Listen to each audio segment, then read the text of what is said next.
A hog. A hog is a big pig. Hogs dig for food.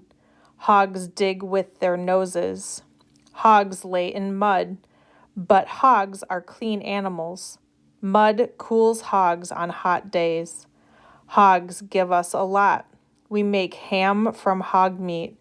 We make brushes from hog hair. We make shoes from hog skin. The word families for that story are pig, dig, fig, big, rig, jig, wig, gig, pig, big. Hot, lot, cot, jot, dot, got, tot, rot, not, pot. Mud, bud, cud, dud, mud, cud, bud, mud, dud, cud.